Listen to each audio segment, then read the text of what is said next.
Welcome back. Thought I'll provide another update. Given that it's been a while between updates, unfortunately not much happens as I'm waiting for parts and other things get in the way. Life gets in the way. But what have I done? Right, let's start from the front. I've added some relays to the headlights. So I've got pretty much like high beam, low beam and the spotlight there. So that's, it looks a bit, I mean obviously the wiring's a bit messy there, unfortunately. I'll have to zip tie that all up nicely, but works a treat. So that's one little job done. Still got to get a battery bracket.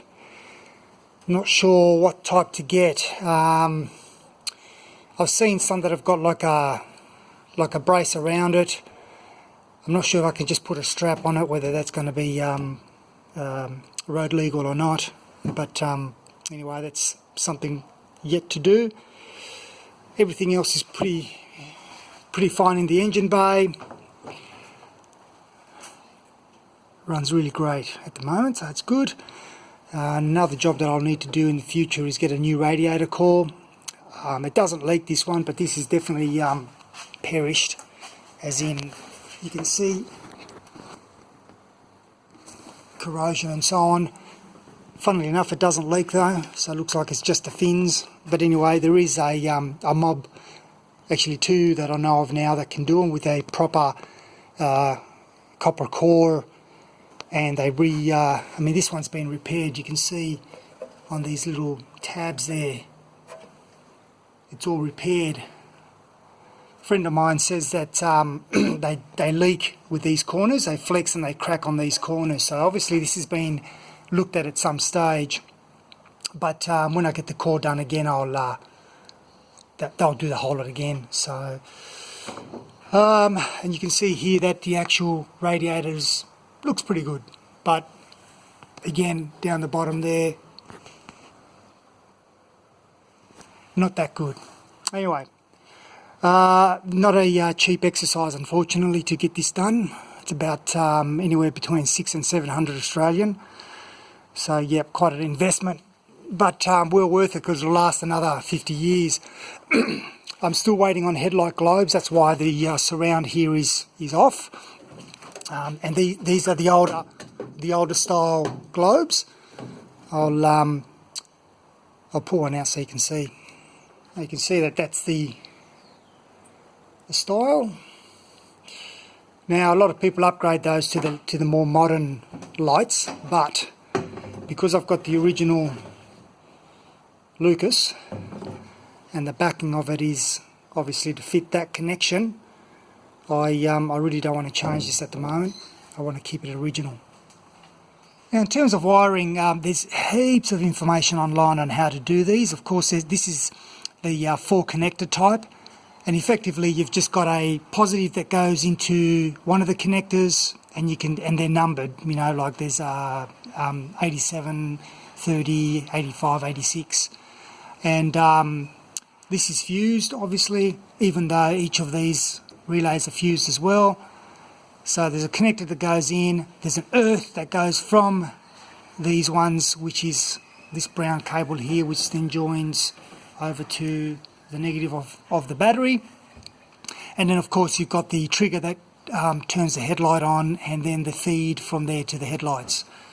Again, not difficult really, it's just a bit of a fiddly job with the wiring, and loads of information online on how to do that.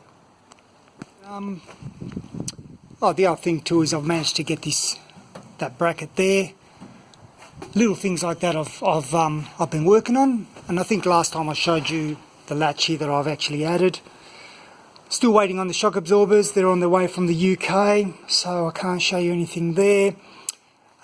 Internally here, and it's a bit dark, I've started kind of adding this gauge bracket. Now this I don't think is going to be a long-term solution. What I want to do ideally is have one of these pieces that sit next to the dash, and have the gauges there, but in the meantime I've got volts, engine temp, and I just want to get one more. In fact, I'm going to replace all three of them, but I want voltage, engine temperature and oil pressure would be ideal. Nothing else to really report in here as such.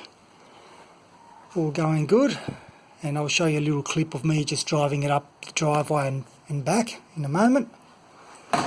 I've still got to get obviously all the door seals, but that's another job, and eventually I've got to deal with the seats as well. This is the other thing I managed to get repaired, so the old cat flap. So I had a mate weld these corners, and yes, I haven't painted them yet. That's just only an undercoat.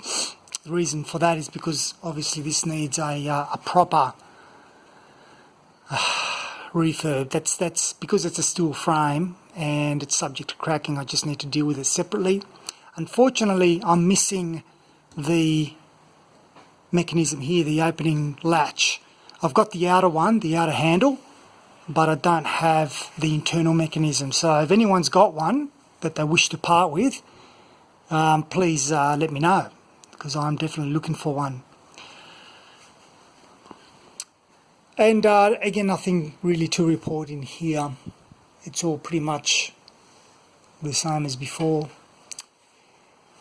Yeah, so unfortunately not much of an update, but I figured I might as well keep you guys in the loop of what's going on. And once I get the shocks, I'll be able to give you another update when I put those in.